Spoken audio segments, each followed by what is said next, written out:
একজন পতিতাকে পাথর ছোঁড়ার আগে একবার নিজের হাতের দিকে তাকাও। সেখানে কি কোনো অন্যায়ের দাগ নেই? নাকি শুধু তুমি তার দৃশ্যমান পাপটুকু দেখছো? তার নিজের অদৃশ্য পাপগুলোকে সভ্যতার পোশাকে পরিয়ে রাখছো। তুমি তার শরীর থেকে আঙুল তুলছো, কিন্তু কে জানে তার জীবনে কোন ক্ষুধা, কোন প্রতারণা, কোন পরিত্যাগ, কোন নির্মম রাত তাকে এই দরজানে দাঁড় করিয়েছে। আমরা মানুষ হিসেবে বড়ই অদ্ভুত। অন্যের যদি ক্ষত দেখি তাহলে আমরা বিচারক হয়ে যাই, কিন্তু নিজের যে অন্যায় আছে ওগুলো আমরা লুকিয়ে রাখি। যে নারীকে তুমি পতিতা বলে ডাকো, তার দরজায় যাওয়ার মানুষের নাম কি? যে সমাজ দিনের আলোয় তাকে অপমান করে, রাতের অন্ধকারে তার দরজায় দাঁড়ায়, সে সমাজকে তুমি কি নামে ডাকবে?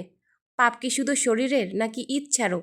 অপরাধ কি শুধু যে বিক্রি করে তার, নাকি যে কিনে তারও? হয়তো সে ভুল করছে, হয়তো তার জীবন অনেক ভুল সিদ্ধান্তে ভরা, কিন্তু বলো তো, মানুষের একটা ভুল কি তার সমস্ত মানবাধিকার কেড়ে নেয়? আমরা প্রায়ই কিন্তু পাপী মানুষকে ঘৃণা করি, কারণ তার মধ্যে নিজের সম্মানটুকু নেই।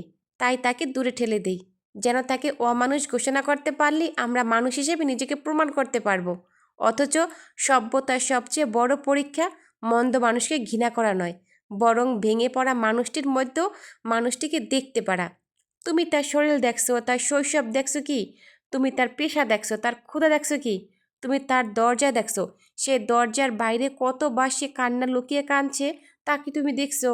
তুমি তার পাপ শুনছো, কিন্তু তাকে সেখানে পৌঁছে দেওয়ার যে সমাজে পাপগুলো করছে তাকে তুমি দেখছো একবার? মানুষকে কখনো ছোট করে দেখতে নেই। মানুষের বিচার করার ক্ষমতা যত বড় হয়, তার বিনয়ের প্রয়োজন তত বেশি হয়।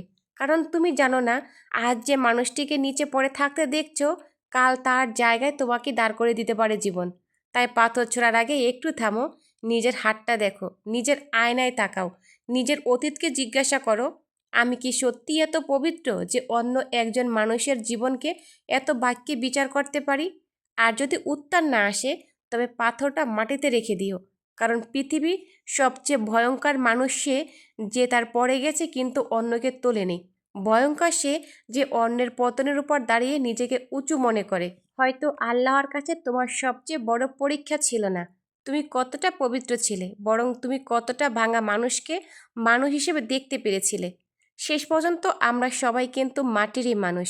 কারো পাপ প্রকাশ্যে, কারো পাপ গোপনে, কারো ক্ষত শরীরে, কারো ক্ষত বিবেকে।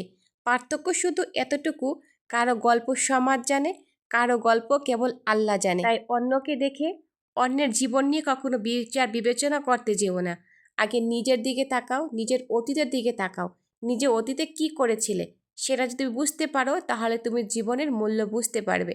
কাউকে ছোট করে কখনোই বড় হওয়া যায় না। এতে শুধু নিজের সম্মানটুকু হয়তো বাড়তে পারে কাউকে ছোট করলে,